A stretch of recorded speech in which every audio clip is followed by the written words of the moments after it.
Welcome. Hello, everyone. It is Mysterious Forces Live, and it is Saturday, July 27th, 2019. And wow, do we have a big show tonight. I have Rich Hoffman, and I have Tom Whitmore. Tom Whitmore is on the board of MUFON. Rich Hoffman is on the board. He's a founding board member of the SCU. And ignore anything I might have written in social media in terms of advertising this. I misspoke. These are not two board members of MUFON. I was mistaken. I thought that Rich had been a board member in the past and that I was being accurate in my description, but I was not. These guys both have extensive resumes, and if you need to know more about them, you'll find the links below. But that was my mistake. I would not purposely mislead anyone and claim to have two board members of MUFON on when it's not true. So I just want to settle that before I even get into my spiel at all. That's my mistake, mine alone. I just want to mention that I'm going to be at the International UFO Congress September 4th through the 8th in Phoenix, Arizona. And that's at the Sheraton downtown Phoenix. And I'm going to be booth number 6. So come and check it out. And if you can make it to Pine Top, Arizona in October, the first weekend, the 5th and 6th, I'm going to be, I have a booth at Disclosure Con at Pine Top at the Honda Casino. And that is a production of 1028 Productions, which is Doc Skinner. And I was there last year, and it's always a good time. So check out disclosurecon.com. And, of course, everybody in the world, I think, knows about International UFO Congress. And that's going to be a big one. George Knapp, there's going to be Richard Dolan, a lot of people there this year. So that will definitely be worth checking out. And please come see me. Stop by the booth and say hello.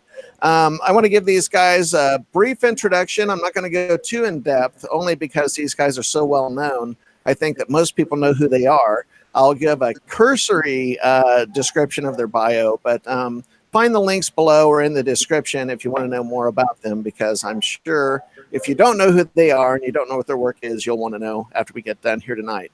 And I have been mentioning them all day in alphabetical order, so I don't play favorites. Rich Hoffman, he's an Army Information Technology Defense contractor with a corporation called Bylight IT Professional Services. He's a senior lead architect for the U.S. Army Material Command at their headquarters in Huntsville, Alabama. He's had a variety of positions in MUFON in the past, but he left MUFON to help establish the Scientific Coalition for Ufology, otherwise known as the SCU. And once again, he's a founding board member of that organization. He was not on the board of MUFON. My mistake. My other guest, Tom Whitmore, longtime MUFON board member. He hails from San Antonio, Texas since 1984, but originally from Tulsa, Oklahoma. He's got a degree in business administration. He's a financial analyst, and he's been on the board of MUFON since 1994. And his specialty of research is the MJ12 topic, the documents and the whole enchilada. So if you want to know who knows about MJ12 and all that, that would be Tom Whitmore. So Mr. Hoffman, Mr. Whitmore, thank you so much for your time. Thank you for being here. I just want to mention that Tom is at the MUFON Symposium, which is happening as we speak in Irvine, California. And he's in his room. And he just wanted to cool out. He didn't want to go on camera, and that's totally good with me. It allows him to just participate in the conversation in a relaxed manner. And so any guest is welcome. It's no big deal. But welcome to you both. And give me a basic rundown of where you're at right now, and then we'll jump on a couple of topics. Okay. Natasha, I'd like to thank you for having me on the show. And Rich, good to see you there. Glad to be on the show with you. Yes, I'm here at the MUFON Symposium, and it's going very well. We have a pretty good turnout this year. And we had a wonderful banquet last night in which John Schuessler gave a very long talk about his history both in the UFO field and with MUFON. And the history of John Schuessler really is the history of MUFON itself, because John Schuessler was there at the very inception of MUFON in 1969. And this being our 50th anniversary, we thought it would be very special if John could attend, and he was duly recognized, and he shared a lot of information about his life and about the history of MUFON. So that's been really, really great. Yeah, that's awesome. It sounds like a really good time. I was going over the roster of some of the speakers. Dr. Irina Scott, Paul Stonehill is there, James Peniston. I hate to go through the list and leave people out. John Schuessler, as you mentioned. R.J. Javard, is that? Dr. Michael Masters. Now I feel obligated because I don't want to leave anyone out. Klaas Vaughn. A tribute to Stanton Friedman, of course. Dr. Lynn D. Kitay. Dr. Joseph Burks. My friend Cheryl Costa's there. Paul Davids and Adam Curry. And also William Crowley, Blaine Hammond, Jan Harzan, of course, Dr. Robert Wood, Ken St. John, Kathleen Martin, and Dr. George Medic. And also I have some Facebook friends and other people that are there, and they're posting a lot of pictures on Facebook. And so I've been checking it out that way.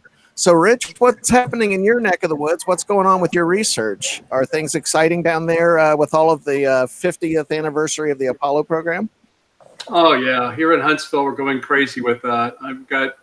We had a world record launch of rockets that happened here recently. I think they had something like 5,000 model rockets that were launched. It's pretty incredible. And of course, they've been celebrating and having everything from banquets and, astronauts talking. And of course, they always have that here. But there's just the whole town's going crazy in terms of that. And so that's been a lot of fun. As far as SCU is concerned, I've primarily been focused on a number of small kinds of initiatives at this point. We're still organizing and getting the organization, basic documents and stuff in place. And so I've been focusing a lot on that to help get that squared away. We've also been continuing our efforts in a number of different projects we've got going on. Like there's one which is a characterization of UFOs since the inception, where we're looking at shapes basically over periods of time. So that's one effort that's going on. We're still actually investigating elements of the Aguadilla case. Larry Cates is doing that right now. And we're still going through and basically looking at the next cases that we're going to be touching. We're aware of 2 other cases that we might be able to go after that might have some more of interest. Data is where we're trying to be at. If you've got data, then you give it to a scientist, he'll be pretty happy, right? We've expanded. We've got now something on the scale of about, I want to say it's we're up to about 65 people, and about 22 of them are PhDs. So I've also engaged in setting up the next conference. We're going to have, I'm having it here again. And we're looking at different venues for that. So that's going to be in the June timeframe of next year. So I'm engaged in that project as well. Yeah, now that I know about it, I would like to attend and cover that event. Yeah, love to have you. It's going to be the first weekend in June. So by all means, put that on your calendar. Cool. In terms of topics that I'd like to discuss with you guys, I'm wondering what you think of the metamaterials that have made their way into the media that TTSA has. And I had a weird week with that. I talked to a couple of people kind of on the side about the metamaterials, and I had a couple of other people contact me, and it was like a little bit hush hush and things were weird around the subject concerning these metamaterials. But as I've continued to do research, TTSA did make mention publicly of where some of the samples came from, but I don't think everyone knows the total number of samples they have. And people have been dropping names like Art's Parts. And this is the sample that Art Bell gave to Linda Moulton Howe, and that they now have the sample that Linda had. And I did you say that there are 7 other samples besides that one, or are there 7 samples in total, not all from the same source? I just wonder what each of you think of what this metamaterial, what the investigation into that could lead to, or if you think it's bogus, or what your opinion is. Well, I'm happy to jump in on that one. If you go to the website for TTSA, for example, they do say that they have only 7 pieces of material from multiple sources. So they do state that they have that. They also talk about that there's 2 classes of the samples. One is the material released as a UAP was hovering. And then the other material is that it's making up parts of the structure or systems. So they mentioned those 2 things. And then the other aspect of this is that they said, well, because none of the documentation can be independently verified, TTSA's approach to looking at these things are basically, they're looking at indicators of unique origin, such as, a unique chemical combination, isotopic ratios that might indicate that it came from outside of our solar system, and then an unusual structural composition. So those are some key things that they tend to be looking at when they look at these samples.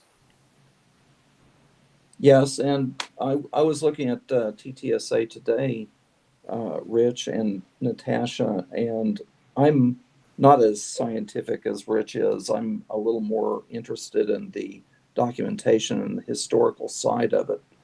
And like you mentioned, Natasha, I had heard about Art's Parts, and that Art Bell had given, some of it or all of it to Linda Howe. And I can't be really sure what happened after that. And I think one of the problems that we have in UFO research and also UFO historical research is what I call a cluster of information points. And what I mean by that is those points being provenance and chain of custody and disposition. And so often in the UFO field, when sensational claims are made, we don't have provenance and we don't have chain of custody. And now in this case, those terms were specifically mentioned by TTSA on their website in their press release about the metamaterials. And they did mention provenance and chain of custody, and they mentioned documenting that. So my hope is that when they do go public with whatever results they have, that they will publish whatever provenance and chain of custody that they have, and also the disposition. In other words, where is it? Okay. And the situation is interesting because the original material, at least some of it, the material that was associated with Art Bell and Linda Howe, has been around since the 1990s.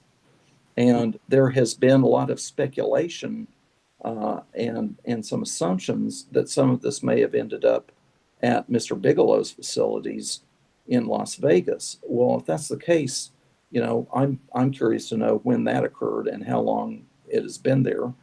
And also, it was a year ago or so that TTSA announced their Atom project. And at that time, on their website, they said, and I'm quoting in parts, as soon as materials are available, document origin and credibility, chain of custody procedures, and ownership protocols will be included. So that was a year ago, and now they're announcing that they're moving this forward. So I guess I'm just curious as an ordinary citizen, an ordinary observer, about more of the details concerning all of this. Yeah, I want to echo that too. I think that, having been the the deputy director of investigations with MUFON, and then also played that role in other areas with other organizations.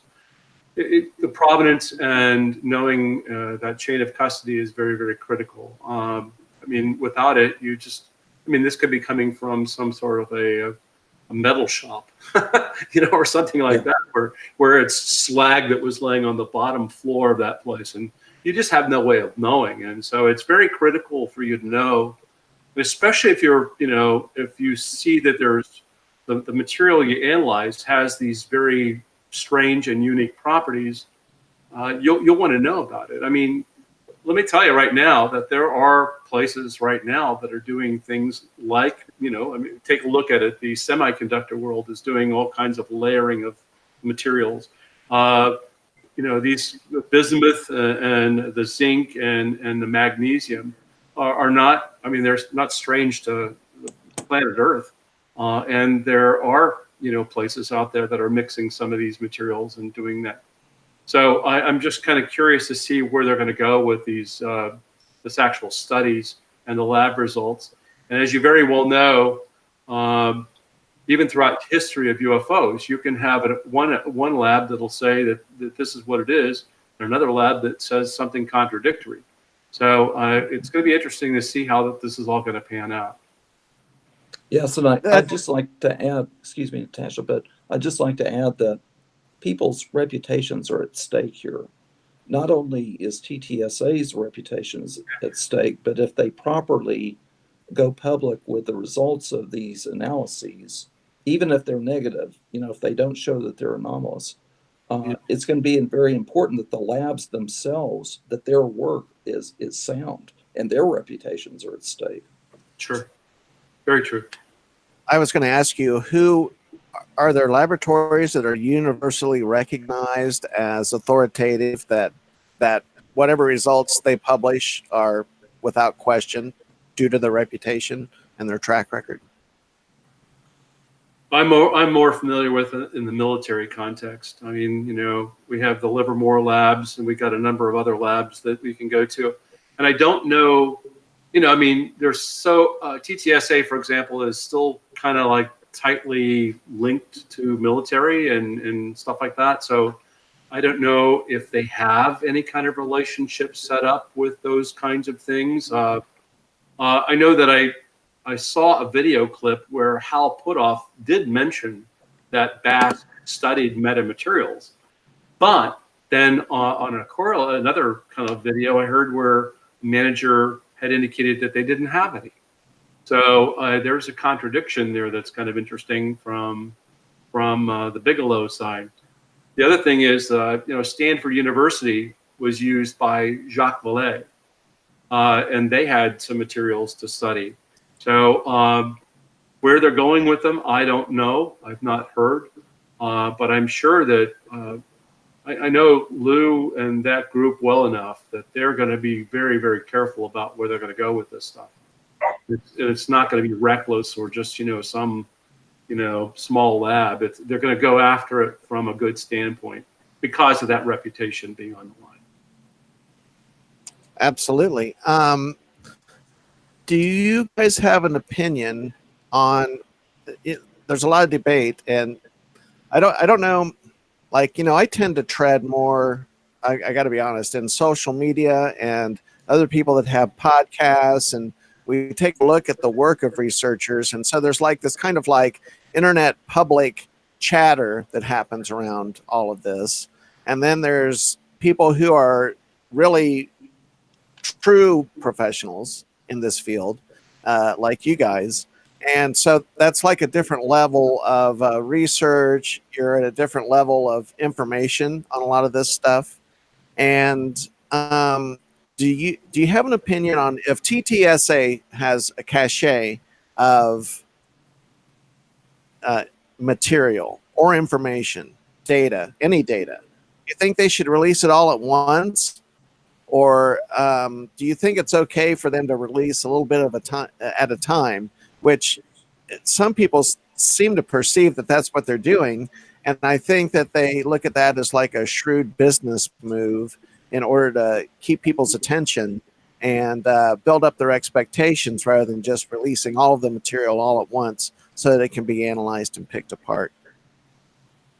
Yeah, so well, I would say, Natasha, that it's more in their interest to release information as it is soundly acquired or analyzed. And I mentioned this reputation issue, and I think that's much more important than just laying all their cards on the table at once. Now, that could be a strategy. But I think one thing that is occurring, and this isn't necessarily a criticism of TTSA or Tom DeLonge, but I am noticing they're having a tendency to raise expectations. And so that puts them in a position where at some point in time, they're going to have to meet those expectations, or there could be consequences for that. Yeah, I would agree with you. I think that they're doing this with a great degree of caution, and they're also. I mean, you have to also look at it. They're looking for investors. Okay, doing study and lab analyses and all this other stuff is not cheap. I mean, it costs to do lab work and to do that type stuff, and so you have.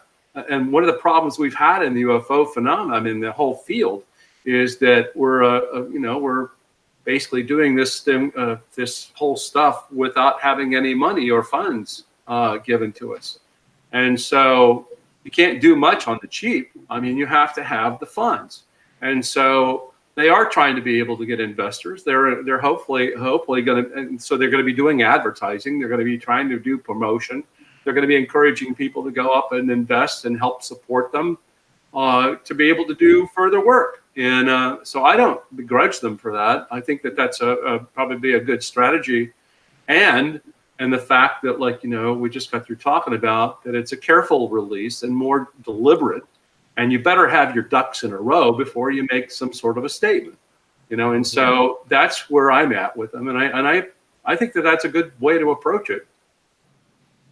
Yeah, and I know that I phrased that question in a particular way because we had also had a conversation, the three of us communicated setting this show up, and there was a discussion about that's how science works. Yeah. That testing and analysis and scientific protocol is oftentimes time consuming, that it is a long process. And if you want to verify your results, things have to be done more than once. There's a lot of infrastructure behind, say, one white paper, much less if you had enough material for, say, 10 or 20 white papers. So that is the other side of this, that scientific research itself and analysis has a certain pace, and that can't be rushed. Exactly. I mean, take a look at for us to analyze the Agua Dia video, for example, we broke that into 7,000 individual frames, and it took us almost 2 years to do that study and build up that report and put that in place. And that was a 167 pages report that we put in. And then for the Nimitz case, we did all those interviews, and we interviewed everybody, and we started to do some physics actually and try to calculate what the effect of the power would be on an object that dropped from, let's say, 20,000 feet and stopped in 0.78 seconds at sea level. And we looked at the physics of that. That's a 270. We broke the video and looked at that as well. That's another 2-year thing. So if you're doing your due diligence in a scientific capacity, you're checking it. You've got to have it peer reviewed. You've got to send it to some other people to be able to look at it, dissect it. They have to have time. Then you have to, do all the wonderful editing and all that other stuff like that to put the document together, and then try to get it published. So, I mean, that stuff takes time.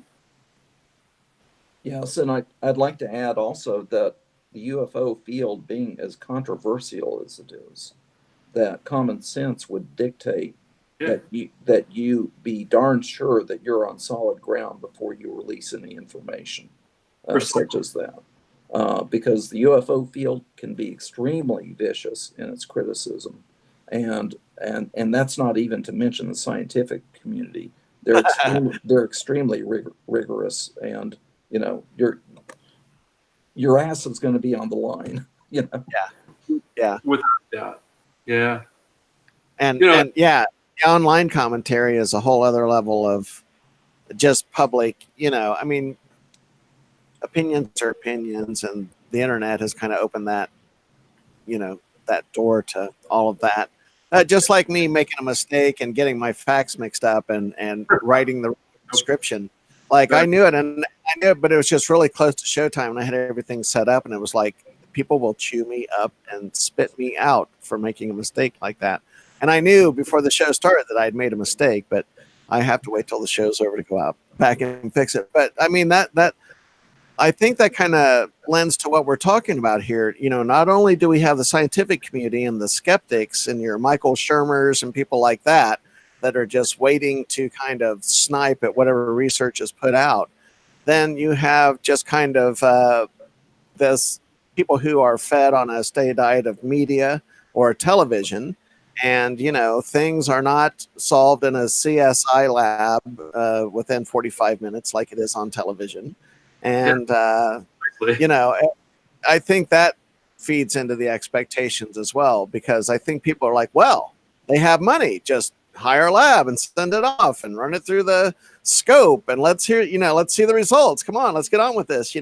That seems to be a lot of what's going on out there. And I'm glad to have you guys on here together and saying this, because I think we need to kind of bring it all back down to reality a little bit and have some voices of moderation that just keep it realistic. And I think that people get excited over the topic. There has been so much that has come out in the last 2 years, and everyone's all abuzz about the Tic Tac UFO, and they analyze every episode of Undisclosed and all of this stuff, and there's new information out, and it's exciting. But I guess that's part of the point of doing this episode, is to advise people to not get too caught up in the hype or even the emotional impact of this information, and wait for the science to speak, because no one wants to be left looking foolish at the end of the day when it comes to this topic.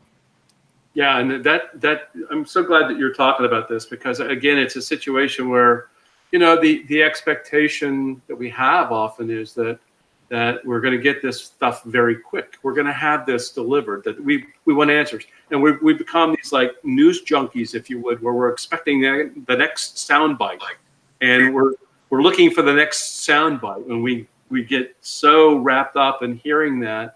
And then you've got the people that are out there parsing every word that's ever been said by any of us. And so they parse those words, and they will analyze them to the nth level degree. And it's like, wow. I mean, I'm just watching that. It's just incredible to watch. And they do that, especially with TTSA and Lou and anything that he says. Oh my God, did you hear what he said? He said this and he said that. And oh wow, well, that means that this is wrong, or that's wrong, or and it's just incredible to see that whole fever pitch that happens around some of these things. And it's just, I don't even get into that anymore. It's ridiculous. And it's a time factor for me. Right. Yeah. I didn't want to belabor the point. I just thought this was a good opportunity to kind of like collectively for everyone, even the people watching this, it's like take a deep breath. Yeah. Think about this, ponder this part of it. And Tom, I'd like to ask you, and I think this is a fair question. Do you think this phenomena has plagued MUFON over the years in terms of the explosion of social media and social media commentary, and maybe MUFON having to kind of adjust to a more fluid media presence? Not just television anymore, not just radio interviews, but the internet is like a live ongoing thing. And do you think people had unreasonable expectations of MUFON and what they could reasonably do, or what kind of data they could reasonably produce? Yeah. Well, let me tell you, when I had the honor and the privilege of being asked to come on the board in 1984, and it was in Austin, Texas, I remember having a conversation with John Schuessler, and we were very confident, we were optimistic and enthusiastic that MUFON was about to take off in terms of total numbers of membership. And maybe we were a little naive. That was in 1994, about when the internet was just starting to break. And we found pretty quickly that the internet deflated that balloon of expectations on our part. And a big reason for that is, why do you need to join a UFO organization like MUFON to get information about UFOs when you can just go on the internet and get all this information for free? You know, if your interest is, and this isn't a criticism of everyone in the UFO community, but for some, there's kind of a shallow level of interest. And you go on the internet, you read the news, you know, the latest UFO news and whatever, and you get your kicks, and you move on to something else. So that has definitely had an effect, I believe, on the growth of membership in MUFON. Now, in terms of growing the membership, that is our responsibility. And if I sound like I'm making excuses, I should correct that, because it's our responsibility to ensure the long-term viability of the organization and to grow the membership. And the fact that the internet is out there and social media is out there and it's affecting how people get information about UFOs, that's a challenge that we at MUFON have to face. Okay, and I think that I've learned, especially in the last 12 months, the effect that social media can have, and it has been my personal agenda on the board to raise this question more and have us as a board address this new world that we're living in, because it's not going away. You know, it's a very, very substantial reality for everyone, really, in almost every aspect of life now. Yeah. No, go ahead. No, I was just going to chime in and say that, you know, for me, it's a situation where I think that social media has, well, I think it's got pluses and minuses, but I mean, largely there was a tremendous amount of, you know, we talk about the fact that there's a lot of information out on the internet, but is that good information? And I'm going to tell you that there's a lot of bad information out there, and that ultimately what I see is a lot of people now take that bad information and they make that part of their belief structure. And the next thing they know is that they believe that UFOs are like pink and have this or that, you know, and they fly a certain way, and, you know, they have, you know, maybe a squiggly tail like a pig. I mean, if you see that on the internet, that's what happens, and people just very easily buy it. And there's no critical thinking anymore in terms of like looking at this. So gullibility has been increased. They see that, and they come in, they want to join a UFO group, or they want to join my websites that I've got or Facebook pages that I've got. And they come in with these beliefs, and the next thing you know is we're trying to talk science. They're out there talking, you know, crap. Basically, I'm sorry to say it, but that's about what it amounts to. And we struggle all the time with having to, you know, correct that impression that they've falsely picked up on the internet about the way things are. No, I agree. Is that part of what you were aiming towards when you established the Scientific Coalition for Ufology? The word coalition is there. Is this a coalition of scientists that, I don't know, you know, while you were talking, I don't want to veer off of that topic, but I was thinking, you know, would we come to a point where there could be some kind of accreditation process for organizations or independent research like white papers, where there's a certain standard? I mean, I know we have the scientific standard, but it just seems like ufology is picked apart so much more relentlessly.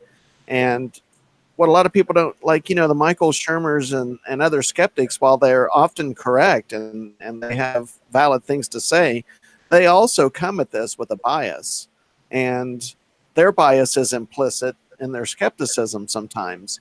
And I think that the casual observer or consumer of this information doesn't quite know how to separate the bias for wanting something to be true because it's kind of a fantasy thing, versus only wanting hard science and maybe being dissatisfied with the limited information that hard science can verify.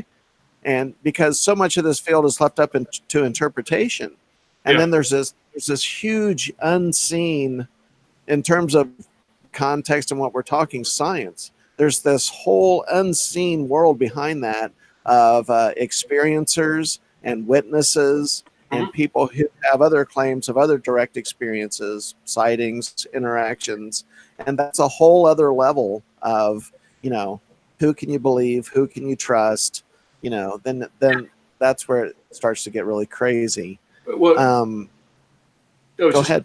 I was just going to say that we're formalizing a peer review process where we're actually now publishing journal articles, and we're trying to get the discipline that you need to be able to do that in the proper way. And so we're looking to be able to create journals and get publish scientific papers, because we see that there's that absence of that group of people, if you would, like even in academia, to go to a site. Where do I go on the sites anywhere to find very credible information anymore, right? And so we're looking to be able to provide that and get that structure out there. And I think that one of the things I've seen in my 55 years with ufology is there's a definite need to develop this into a discipline.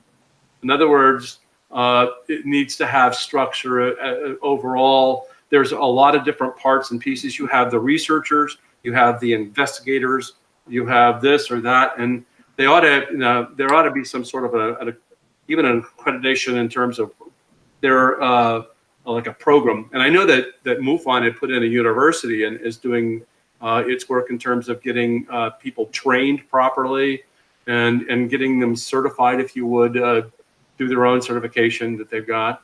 And I'm excited about that. I think that's the proper way to go. And I'm encouraged right now that with these scientists that are coming on board, that we are looking to be able to get more standardized processes that need to be put in place. So you're right on. We need to have that structure. And Free does that. They're writing scientific papers. I think that they publish those in the JSEE journal. And so there's a number of places you can go where you can get scientific and credible information.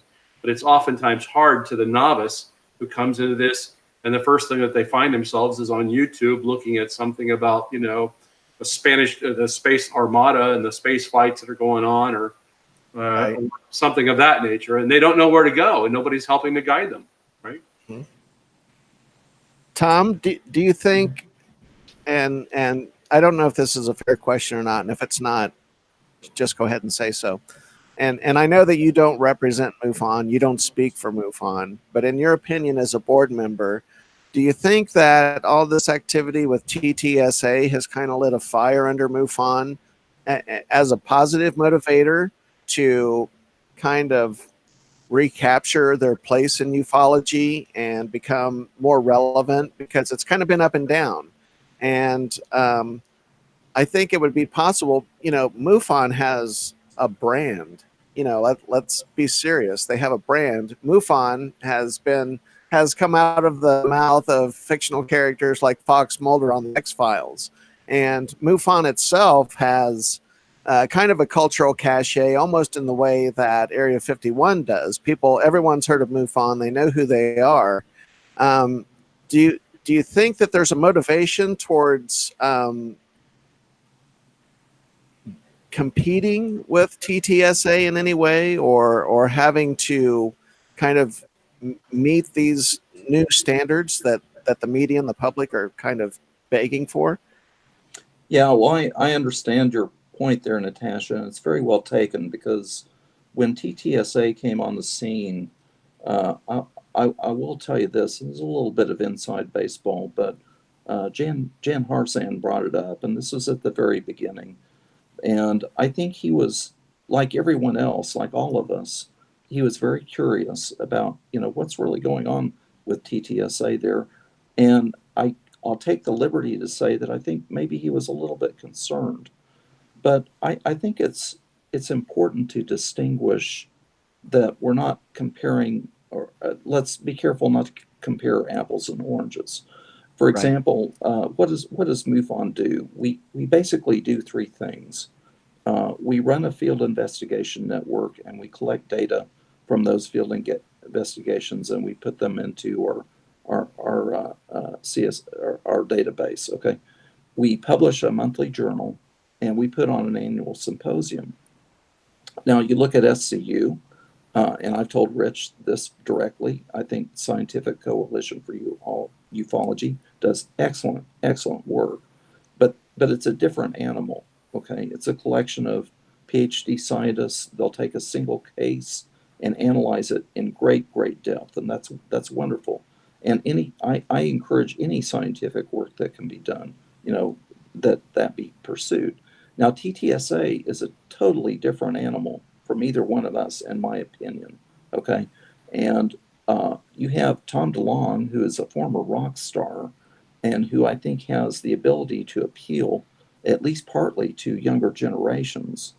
And then you have this phenomenon of at least one or more persons from the so-called aviary attached to TTSA. You have a couple of these people in TTSA that have been associated with Bigelow's NIDS and Bigelow's bass, and you have at least a 2 or 3 pronged approach from TTSA. One, partly to analyze this physical material. Two, to even have a political effect in Congress and an effect on DOD and their policies in investigating UFOs. And then 3, you have the major media thrust of them having a connection into the major media and producing this program such as Unidentified, which is I hope, having a material effect on public opinion and public perception. So I just like to point out some distinctions between just these 3 organizations. Now, MUFON has been around for 50 years, and MUFON is not perfect. We can always improve, but part of my job as a board member is to ensure that MUFON is around for another 50 years. Right. Oh no, that's well taken. Did I cut you off? No. Okay. That was. All right. No, I just wanted to make sure I didn't step in. I wanted to make sure that you were able to get a full thought out. I'm going to look through the chat room really quick I'm going to scan for some questions. I see quite a few people in here. Out of Mind, Bee Gees, Bug, Lady Zaga, Jiggy, my good friend from Paranormal Hood. Let's see. I'm looking for questions. Someone commented. Let's see. I'm looking for questions. Oh, wow. Feedback. You guys had speakers up. Let's come back. Pursuing X, the professor. Shermer's been way off and unprepared as well. Yes. No, that's true. All right. No, I don't have any. I guess I'm doing a good job because there don't seem to be a lot of questions per se, but that's okay. So do you think, well, I think you just really kind of addressed that, whether you think that popular culture UFO stuff helps ufology overall. And in my opinion, I think it does. I found it interesting as the Storm Area 51 thing took off. And, it was very quickly, shown to be a hoax and a joke. But you immediately had advertisers adapt their marketing strategy to include the Area 51 thing. And within 2 days, I saw an ad on Twitter, Butterfinger candy bars was suggesting that eating a Butterfinger candy bar would give you the energy to bust into Area 51. And I can't help but think that it's been because of all of this talk in the media about UFOs, and then this phenomenon takes off. And I don't want to talk to you guys about that because the whole thing is silly, and it's not worth your guys wasting your time. I'm wondering, Tom, what do you think the track of MUFON is going to be, say, over the next 5 years in terms of where we're at right now, the new information, The internet is what it is. Technology is what it is. What do you think we're going to see out of MUFON over the next 5 years? Well, I'll tell you what I'd like to see, Natasha, and I'd like to see MUFON be able to either directly or indirectly facilitate more analysis of its database. And we're always working to improve the accessibility and the user friendliness of the database. And it can be very difficult sometimes. But I'd like to see some growth and improvement in that area. I would ideally, in the long term, like to see MUFON be able to get up to the next level. And that level would be in which we can actually hire at least one full-time scientist and one full-time professional level FBI investigator type. Now, I'm not saying we're going to do that, but that's what I'd like to see. Now, Rich has pointed out, the problem of funds, and it's a little bit of a joke on my part, but I'm pointing out that if establishment science didn't have academic funding, and if they didn't have government funding, and if the major media wasn't on their side, they'd be selling T-shirts too.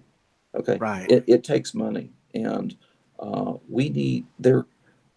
Robert Bigelow has been criticized. I'm not sure why, because he has actually been a benefactor that has contributed to UFO research. Okay, and in our field, if we don't have academic funding and we don't have establishment science on our side, and we don't have government funding and we don't have the media in our camp, we need benefactors. Okay, and that's where some of these funds could come from in order for us to really hire. I mean, you can't hire a full-time scientist for less than $100,000 a year. Okay, and I'd like to see us get up to more of a think tank level. Right. Something sustainable, something that, because it's hard, like, established think tanks have core groups of people and teams of people that can interact and work with each other and come up with different angles on solutions because of that variety of input from people. And you're right, people, you got to pay your rent, you got to keep the lights on, you got to keep food on the table. And it's difficult when you get into this kind of research because you depend on a lot of volunteer time and energy.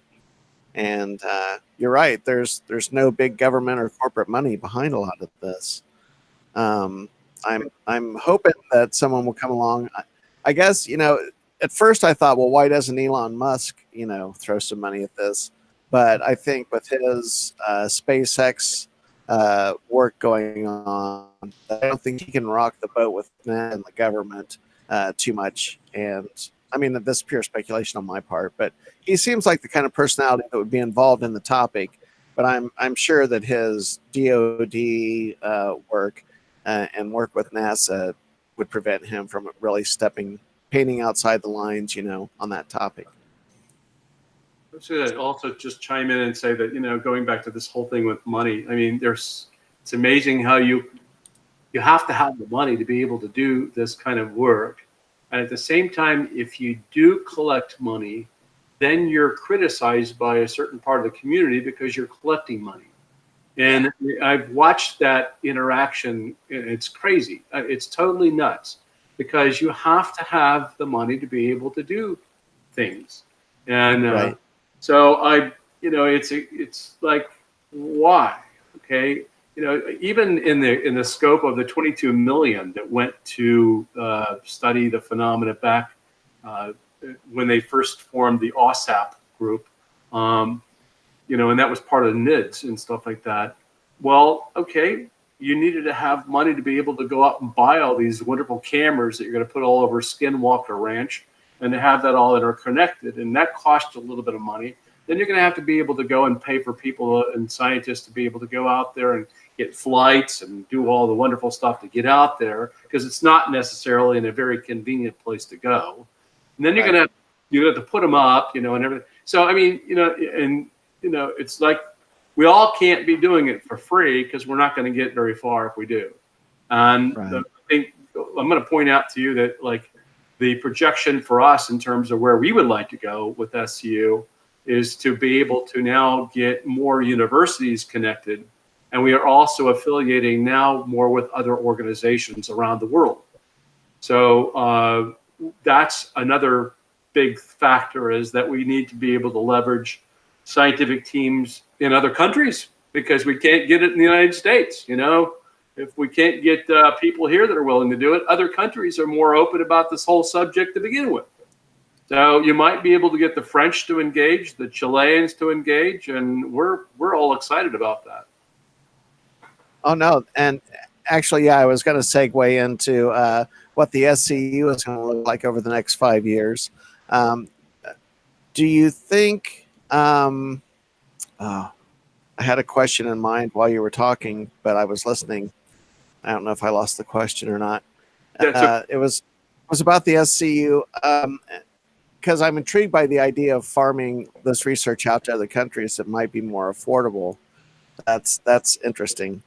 Do you think the money is a sticking point with public opinion? Because as you get into bigger money, you start to breathe more rarefied air, as it were, in terms of executives and people that are required to control the money, and engineers such as yourself, people with your skill set.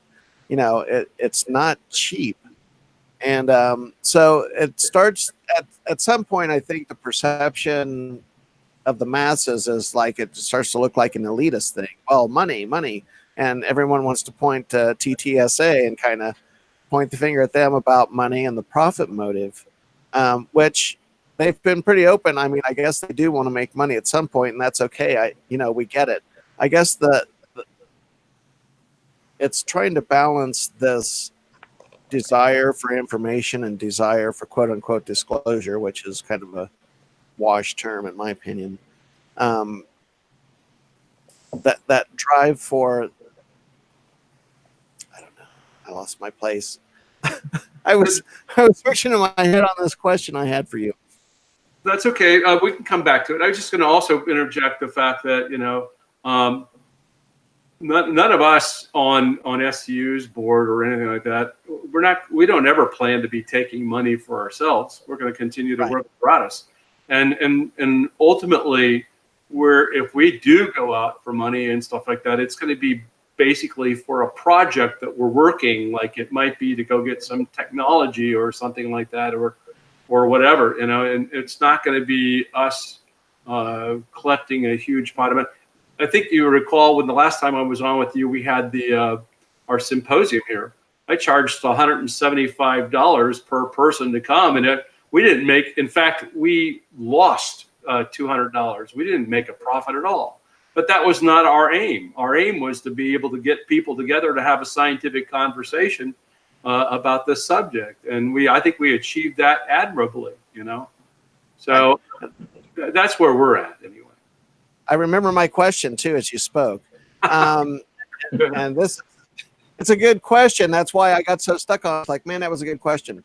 I'd like to hear from both of you what you consider to be a benchmark of success for acceptance of this evidence or data. Would it be MIT saying, "Wow, this is legitimate paper," or Harvard or any other well-known research university? What is your benchmark that you would use as for success in being accepted into mainstream science? Well, I'll address that. I think what we've been seeing, and this is just my opinion, my evaluation of what I've been seeing since TTSA came on the scene, but what I think we've been seeing is a form of soft confirmation. And what that means is that we're getting some indication that there are authorities in society, and these authorities are government, they're academia, and they're the major media. And I think at whatever point we will see what I consider to be hard confirmation from one of those parties, government or major media or academia, that will be the true milestone. And until that happens, I don't want to say we're spinning our wheels, but it's tough. Yeah, I would agree. I think that I do think that I would like to see, more of a university approach to it than I would anything else. I think, I want to just come out and say it. I don't think that we need to go back to Bigelow, because Bigelow, I mean, there's a lot of issues with the trust of Bigelow. So I think that my hope is that they're going to go to established universities, and they would go to the appropriate, to them to be able to do the study. The other thing is that, if, like I mentioned, if they went to, Lawrence Livermore lab, or if they went to Sandia lab, those are incredible people that they've got that we use in the DoD. The question there would be, does the government do the citizens trust the government results? And Yes. And that's a big issue too. You got people that don't trust anything that the government says, does, or whatever, And so that being said, maybe that's not the place, and best place is the university type thing. So I think that there's a lot to be said about that. Now, on that point, Rich, I have to ask, how do you dance that dance between working with the government and being a contractor with them, studying this subject, and maintaining a balance between those things? It's pretty easy to do. I've noticed that, in fact, that they have a joke with I'm the command ufologist. I'm working at the as a force in a 4-star command, and so now I'm the command ufologist, and they call me that. Hey, there's the command ufologist. My whole cube is decorated up with all kinds of UFO paraphernalia. I'm not hiding it. They know that I'm doing this, and they know that they trust me enough that I'm protecting their interests. I value my job. I value what I'm doing for soldiers. And I've built that trust over the years. And I'm very outspoken about this subject. And the other thing I'll mention is that I've seen a definite change as a result of the TTSA stuff in the government, because now you're hearing more and more discussions where they would keep this stuff quiet, or they wouldn't talk about it. And so that's been encouraging. And I'm seeing also the intel community starting to talk more about it, because they would not even get engaged and stuff like that. So I think that there's some very positive change going on, and I'm hoping that it leads to more of a relaxed atmosphere, but it's going to take a long time. There are still a lot of people out there that think that this is all hooey and that there's nothing to it. And there's the people out there that go to church and say, oh, this is the demons. Just like Lou is saying that he ran into at the Pentagon. And so you're going to still run into that, even in the government. There's no difference. I mean, they're human beings like you or I. They just go to work in a different place, right? Right. Yep. No, point well taken. Tom, is there anything else you would like to say about the MUFON Symposium and where people can get breakdowns of the symposium after it's over, and where they can contact MUFON and find out more? Well, you can always contact MUFON at MUFON.com on the internet. We have a webpage that includes really everything you need to know if you're trying to get some information about UFOs. A lot of the information is free. We offer, of course, the Field Investigators Manual. We offer a subscription to the MUFON Journal. If you're in the Southern California area, we still have another day going on the symposium here in Irvine, California. So if one of the best ways to get a summary of the symposium is to order a copy of the symposium proceedings, which we publish every year. And you can certainly purchase that on our website. And at some point, the videos of the talks and the presentations at the symposium will be available on the website as well. Awesome. Thank you so much. And Rich, would you like to give us a little blurb on the SCU? And I'm just going to say for you, next June, you're going to have your, what do you call your, meaning you don't use the word symposium. What do you call your? Well, we call it the AAPC, which is the Advanced Aerospace Phenomena Conference. That's what we went with. When you're dealing with scientists, you don't talk UFOs. You almost have to go into that other term, like something that will be an innocuous that won't be directly UFOs because there's a stigma that's out there yet, and we're trying to work through it. But bottom line is we discuss those UFO kinds of things. But anyway, you can find out about us at explorescu.org, and we're publishing our papers up there. You can find the papers that I've talked about, other people's papers. We're looking at putting that type up there. We've got the videos from the conference we were talking about that are up there, and so we're going to continue to push that site. In fact, we're also enhancing it, so there's going to be more than what we've currently got. Awesome. Rich Hoffman, founding board member of the Scientific Coalition for Ufology.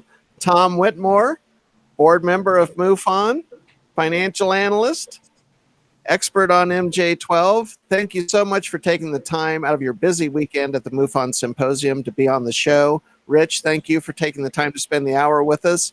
You gentlemen are welcome to come back on the show anytime. If we have something interesting to talk about, I'd be happy to have you back on, and we'll talk about whatever topics come up in UFO news. Thank you so much for your time. Thank you. Thanks for having us. Yes, thank you for having us. And I enjoyed being on with you. Yes, enjoyed talking with you, Rich, and Natasha. Thank you. Uh-huh. No, it's our awkward ending. It was awkward. It was only awkward because I didn't want to talk over my two great guys, really smart guys, doing good work, and I'm glad to have them both on here together. I want to mention the Gillibration down in Florida in the Orlando area benefit Give Kids the World, and that's going to be September 14th. And look up Scott Fenster, Scott Fenster Studios on Facebook to get more information about that. I'm going to International UFO Congress September 4th through the 8th, and I'm going to be booth number 6. And I'm going to be at Disclosure Con in Pine Top, Arizona. That's a 1028 live production, and that's going to be October 5th and 6th. Please come and see me. Thank you for joining us for the hour. Everyone have a good week and stay cool. Bye.